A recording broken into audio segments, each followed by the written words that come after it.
आदाब, मैं हुसैन अफसर हूँ। शायरनामे के एक नया सेगमेंट शुरू हुआ है जिसका नाम है ज़िंदगी का सफ़र। इस प्रोग्राम में जो कि वीकली होगा, हम ज़्यादातर जो जर्नलिस्ट हैं, पत्रकार, सहाफ़ी हैं, उनके इंटरव्यू शामिल करेंगे और उनसे पूछेंगे कि आपने ज़िंदगी का आगाज़ कैसे किया, अपने पेशे को किस तरह से लिया, आपने कहाँ कहाँ काम किया, क्या क्या दिक्कतें आई, क्या क्या बेहतर एक्सपेरिमेंट आपने किए और क्या क्या ख़राब भी एक्सपीरियंसेस आपको हुए। जो भी ज़िंदगी के रंगीन दौर था वो आपने कैसे गुजारा। आज हमारी खुशकिस्मती है कि इस सेगमेंट का पहला प्रोग्राम जिसमें हमारे ख़ास दोस्त senior most journalist Pradeep Kapoor साहब हैं।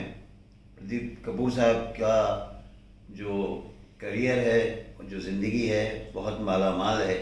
उन्होंने बहुत 40 साल से ज़्यादा तक पत्रकारिता की और अभी भी वो उसमें मसरूफ़ हैं।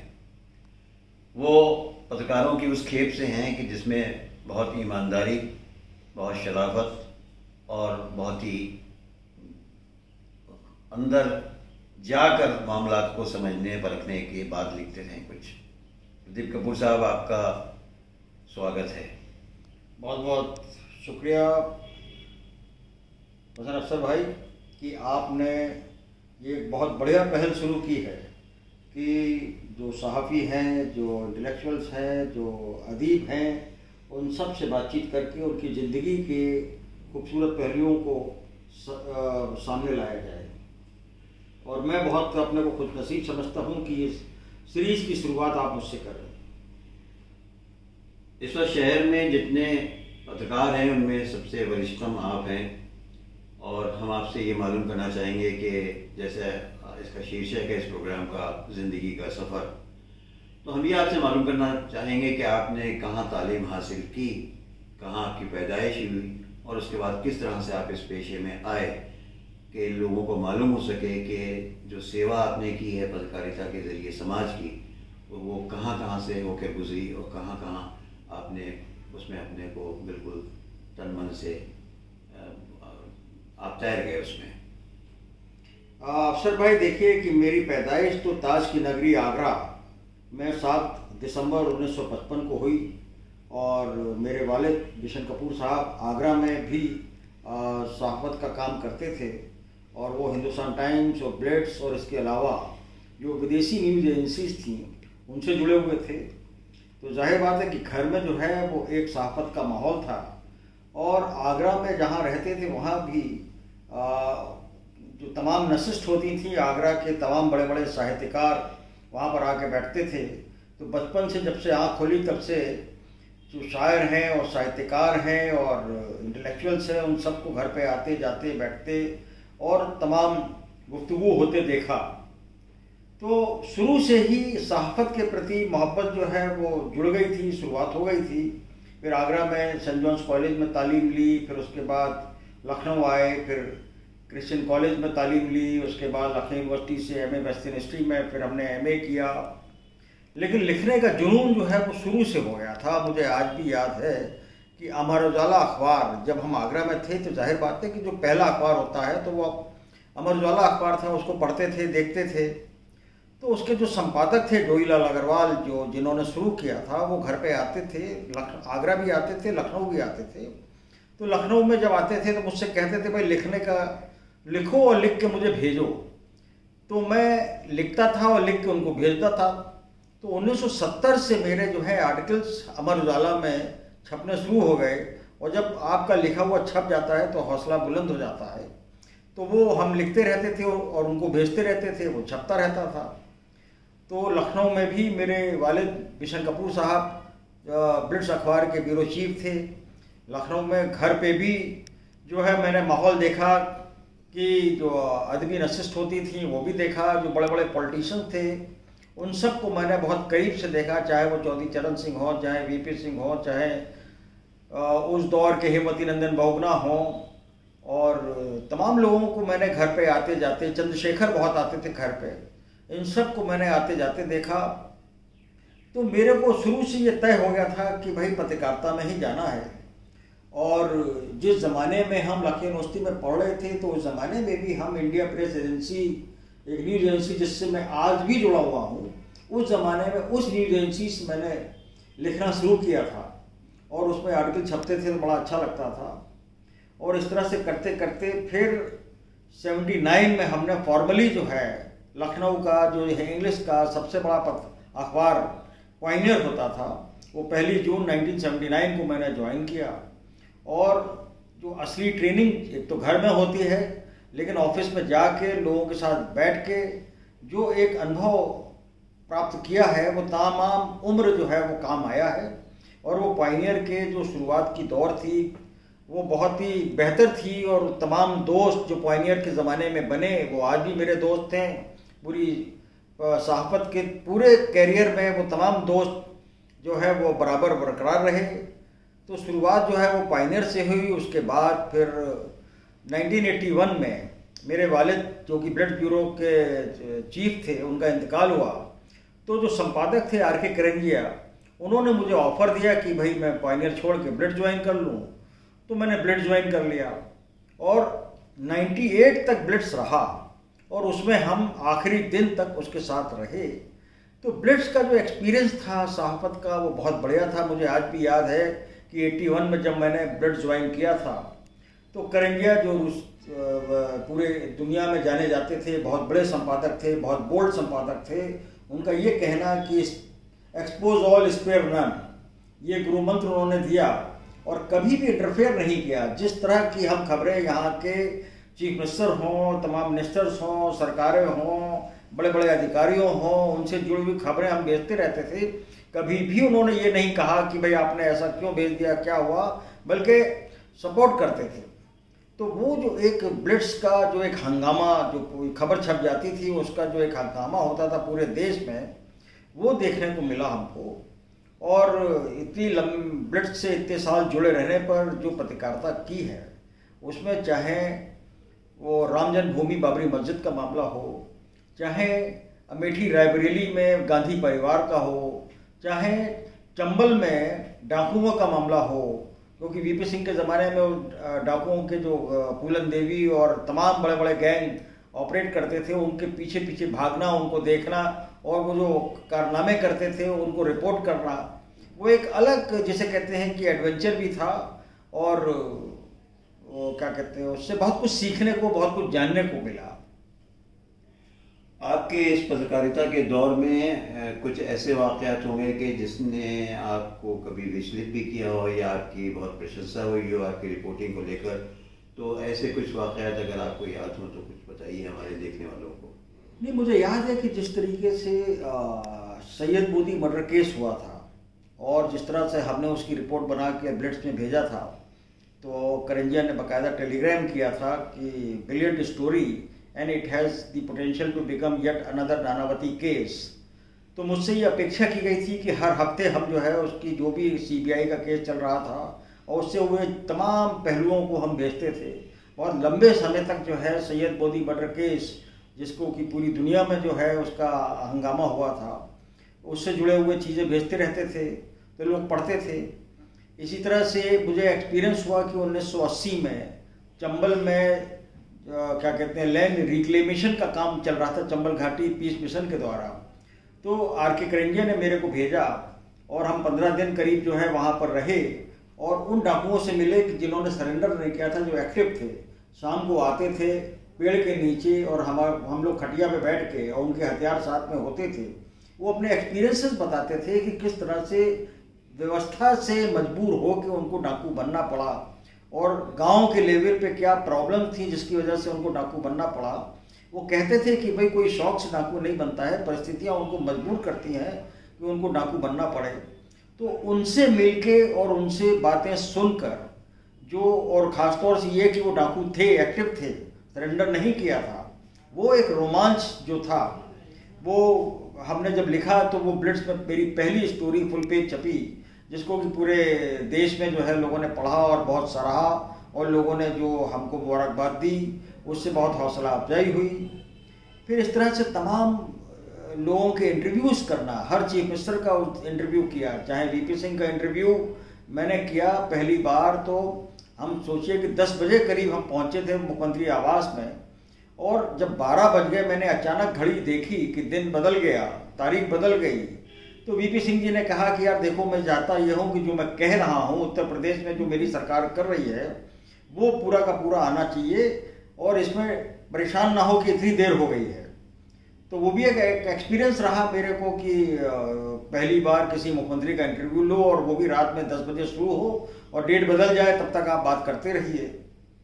तो इस तरह से तमाम, चाहे वो श्रीपद मिश्रा हो, वीर बहादुर सिंह हो, मुलायम सिंह यादव हो, तमाम चीफ मिनिस्टर से मुलाकात, उनके इंटरव्यूज़, और ख़ासतौर से इलेक्शंस के दौरान जब हम लोग निकलते थे तो इलेक्शंस में तमाम पॉलिटिशियंस के मीटिंगों को देखना, उनको कवर करना, और इलेक्शंस का जो माहौल है उसको रिपोर्ट करना, इस तरह के तमाम वाक़यात पत्रकारिता के इस 40 साल से ज़्यादा लंबे समय में हुए हैं, वो देखने को मिले। और ये तमाम चीज़ें सीखने को भी मिली कि किस तरीके से पॉलिटिशियंस जो हैं वो बिहेव करते हैं, क्या बातें होती हैं, क्या इन लोगों के संबंध होते हैं, और उन सबको रिपोर्ट किया मैंने।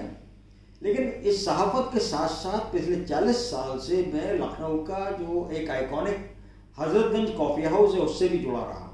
हालांकि हजरतगंज कॉफ़ी हाउस से मैं बचपन से जुड़ा रहा, क्योंकि मेरे वालिद बिशन कपूर कॉफ़ी हाउस जाते थे, रोज़ 11 बजे से लेके और 2 बजे तक बैठते थे। तो जब कभी भी मुझे कोई इंपॉर्टेंट चीज़ कहनी होती थी, बतानी होती थी, तो मैं चला जाता था। मैं देखता था उनको कि वो कभी चंद्रशेखर के साथ बैठे हैं, तो कभी अमृतलाल नागर के साथ बैठे हैं, तो कभी यशपाल जी के साथ बैठे हैं। तो तमाम बड़े बड़े लोगों के साथ वो बैठे होते थे, हम जाते थे, देख लेते थे और चले आते थे। उनके इंतकाल के बाद फिर हमने बैठना शुरू किया, और वो बैठक आज भी जारी है। और उस कॉफ़ी हाउस से भी बहुत कुछ सीखने को मिला, बड़े बड़े लोगों से मुलाकातें हुई कि किस तरीके से वीर बहादुर मुख्यमंत्री की हैसियत से गाड़ी छोड़ के, सिक्योरिटी छोड़ के कॉफ़ी हाउस आ जाते थे और हम लोगों के साथ बैठ के बात करते थे। आज के दौर में तो ये संभव नहीं है, सोचना भी बहुत मुश्किल है कि कोई भी इस तरह से मुख्यमंत्री हो या बड़े बड़े मंत्री हो, तो कोई अब इस तरह से आम जनता के बीच में आके नहीं बैठता है, मिलता है। जो तजुर्बे हम लोगों को कॉफ़ी हाउस में उस दौर में हुए हैं, हाँ, हालांकि लालजी टंडन जी जो है उनमें कॉफ़ी हाउस में बैठने की हमेशा जो है इच्छा रहती थी। वो मुझको फ़ोन करके कहते थे कि भाई कॉफ़ी हाउस में कब बैठा जाए, तो हम उनको बता देते थे। उसके बाद जो है फिर लोगों को सूचना देते थे, तमाम बड़ा गोल हो जाता था और सब लोग बैठते थे। एक तजुर्बा बहुत बढ़िया रहा हमारा कॉफ़ी हाउस में कि हम लोगों के साथ जो कॉफ़ी हाउस में बैठते थे, हैदर अब्बास साहब वो हाईकोर्ट के जज हो गए, और जब वो एक पब्लिक फंक्शन में मिले तो मुझसे बोले कि भाई अब तो मुलाकात होती नहीं।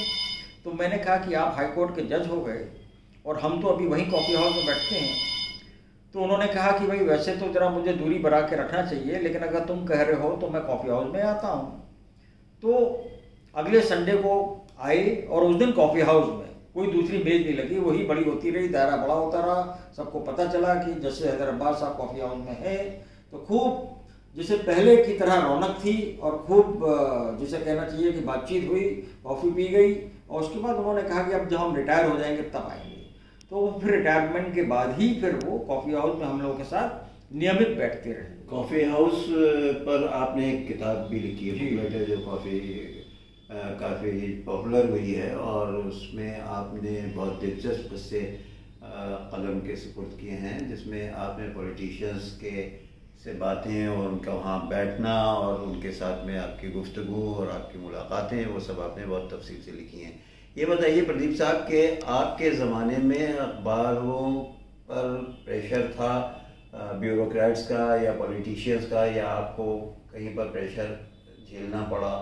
कुछ इस तरह का कोई वाक़या आपके साथ गुजरा? नहीं, देखिए, ये मेरी खुशकिस्मती है कि ब्लिट्स के संपादक ने जब हम उसको कह दिया था कि एक्सपोज ऑल स्पेयर नन, तो उन्होंने कभी भी कोई इंटरफेयर नहीं किया, कभी भी कोई इस तरह की बात नहीं हुई कि आप क्या लिख रहे हैं और क्यों लिख रहे हैं। और मैं उसके बाद भी पत्रकारिता करता रहा, बहुत से अखबारों से, हार्ड न्यूज़ मैगजीन का भी बहुत ज़माने से शुरू से लेके और मैं जुड़ा रहा। लेकिन कभी किसी का कोई प्रेशर, ना तो अधिकारी का ना सरकार का, किसी का भी कोई प्रेशर का नहीं करना पड़ा। कुछ केसेस ज़रूर हुए थे, तो वो केसेस जो हैं वो कोर्ट में डील हो गए थे, लेकिन कोई ऐसा प्रेशर कोई बहुत ज़्यादा कभी महसूस करना नहीं पड़ता। और मैं अपने को खुशकिस्मती मानता हूँ कि मैंने इन लोगों के साथ काम किया कि चाहे वो पायनियर का दौर भी रहा हो, चाहे ब्लिट्स का दौर रहा हो, चाहे उसके बाद के अखबार रहे हों, हार्ड न्यूज़ रही हो, लेकिन कभी कोई प्रेशर किसी भी पॉलिटिशियन का, ब्यूरोक्रेट्स का और सरकारी तंत्र का कोई भी कभी नहीं सामना करना पड़ा। आपने बहुत बड़ा वक्त गुजारा है और अभी भी आप माशाल्लाह से एक्टिव हैं और पॉलिटिक्स में, मतलब उसमें जर्नलिज्म में एक्टिव हैं। तो अब का जर्नलिज्म आप कैसा महसूस कर रहे हैं? जैसे आपने जो गुजारा वक्त, उसमें ना प्रेशर था और ना ही बायस्ड लोगों के लोग लिखते थे, मैक्सिमम लोग अच्छा ही लिखते थे, जो देखते थे वो लिखते थे। अब का हाल क्या है? आपका क्या तबसरा है आजकल के जो पत्रकारिता है उस पर? देखिए, अब तो बहुत प्रेशर में है, बहुत प्रेशर में है, चाहे वो प्रिंट मीडिया हो, चाहे इलेक्ट्रॉनिक मीडिया हो। और जाहिर बात है कि उनके ऊपर इतना ज़्यादा प्रेशर है कि जो काम करने वाले हैं उनको हम ब्लेम नहीं कर सकते, क्योंकि प्रेशर जो है वो तो मालिकों पे होता है। और जब मालिकों पे प्रेशर होता है तो पत्रकार अगर जो काम कर रहा है वो उसी तरह से काम करता है जैसा कि उससे कहा जाता है। तो चाहे आप कोई चैनल देख रहे हो, चाहे कोई आप अखबार पढ़ रहे हो, तो लेकिन फिर भी कुछ अखबार हैं जो इंडिपेंडेंट न्यूज़ दे रहे हैं और लोगों को पता है कि वो कौन इंडिपेंडेंट अखबार है और उनको देखते हैं, लोग पढ़ते हैं और उनके आर्टिकल्स भी पढ़ते हैं। लेकिन बाय लार्ज पत्रकारिता जो है वो बहुत प्रेशर में है और खुल के बात नहीं आ रही है। इसीलिए यूट्यूबर जो हैं वो खुल के बोलते हैं और खुल के बात करते हैं, तो लोग बाग अपने मनपसंद यूट्यूबर को देख लेते हैं और उससे खबर ले लेते हैं। और जो मेन चैनल हैं उससे जो व्यूअरशिप है वो कम हो रही है, लोग अब वहाँ से छोड़ के और यूट्यूब की तरफ ज़्यादा जा रहे हैं। 1992 6 दिसंबर बाबरी मस्जिद का डिमोलिशन आप अयोध्या में थे और आप कवर कर रहे थे और हम सब भी थे, मैं भी था आपके साथ में। तो इतना बड़ा इंसिडेंट, मैंने तो इतना बड़ा इवेंट कोई कवर नहीं किया जितना बड़ा बाबरी मस्जिद के डिमोलिशन का था। इस तरह के कोई और वाक़या भी है जिसको आपने कवर किया हो? यानी एक तो आप जैसे आप वहाँ गए और डाकुओं से मिले, या बाबरी मस्जिद डिमोलिशन का केस था, या और कोई ऐसे केसेस जिसको आपने रिपोर्ट किया हो? देखिए, तमाम दंगे हुए हैं। मुझे आज भी याद है कि बाबरी मस्जिद का ताला खुला, उसके ही दूसरे दिन मेरठ में दंगा हो गया था और हम लखनऊ से चले गए थे मेरठ। और मेरठ में जब हम गए तो वहाँ पर कर्फ्यू लगा हुआ था जहाँ पे कि दंगा हुआ था, और हमसे ये कहा गया कि अगर आप वहाँ कवर करने जा रहे हैं तो आप पुलिस को साथ ले जाइए। तो हमने कहा अगर पुलिस को साथ लेंगे तो हम लोगों से बात नहीं कर पाएंगे। तो मैं अकेला वहाँ पे चला गया और जब लोगों से वहाँ पे मिला तो हम ब्लिट्स में काम करते थे और उर्दू ब्लिट्स की खबरें तमाम लोग जो अफेक्टेड एरिया है वहाँ पे सब पढ़ते थे और लोग मेरे नाम से वाकिफ़ थे, अखबार से वाकिफ़ थे। तो लोगों ने फिर हमको पूरा तफसील से बताया कि भाई दंगा कैसे हुआ, कहाँ हुआ, क्या हुआ। तो वो एक ऐसी घटना है कि जो लगा मुझसे कि मुझसे पहले नाम पहुंचा हुआ था और जाकर कोई दिक्कत नहीं हुई। तो इस तरह से, और कानपुर में भी दंगा हुआ, वहाँ भी हम कवर करने गए। तो सांप्रदायिक दंगे, सांप्रदायिक तनाव, उसको कवर करना बहुत मुश्किल काम होता है, लेकिन पत्रकारिता के रहते हुए ये काम भी किए। और जिस तरीके से वीपी सिंह के ज़माने में, मुझे आज भी याद है कि बहमई कांड हुआ था जहाँ फूलन देवी ने ठाकुरों को, जिन्होंने उनके साथ अत्याचार किया था, उसका बदला लिया था और मैं दूसरे ही दिन बहमई पहुँच गया था। तो वहाँ पे गांव में जाके लोगों से बात करना, उनसे सुनना, तब तक एक बच्ची ने अचानक आके कह दिया कि मुस्तकीम आ रहा है। तो मतलब लोग समझे कि भाई पुलिस डाकुओं का गैंग दोबारा आ रहा है। और मुझसे बात करने वाले जो है वो अचानक चले गए अपने अपने घरों से हथियार लेने के लिए, और हमारी समझ में नहीं आ रहा कि हम वहाँ पे रुकें या चलें। तो हमारा तो मन था कि छत के ऊपर चल के देखें कि डाकुओं का गैंग आता है, कैसे क्या काम होता है। लेकिन जब तक सोचें तब तक पता चला कि वो गलतफहमी हो गई थी, क्योंकि पुलिस के लोग और डाकुओं के लोग, वो सब डाकू लोग भी जो है ना, जो बचने के लिए वो खाकी कपड़े पहने रहते हैं, तो कन्फ्यूज़न हो गया था। वो पुलिस के लोग थे जो बहमई हत्याकांड के बाद वहाँ पे सुरक्षा के लिए भेजे गए थे। तो वो खैर टेंशन तो ख़त्म हो गया, लेकिन वो एक अफरा तफरी का माहौल वो देखने को मिला। और इस तरह से उस दौर में जहाँ जहाँ भी इस तरह के डाकुओं के द्वारा जो कारनामे हुए हैं, उन सब का वहाँ पे गांव में जाना, चाहे वो देवली हो या और भी तमाम जगह पे हुआ, वो देखने को मिला, जाने को मिला। तो इस तरह की तमाम चीज़ें हैं, जब हम व्हेन आई लुक बैक कि भाई क्या क्या हादसे हुए, तो उसमें ये सब याद आते हैं।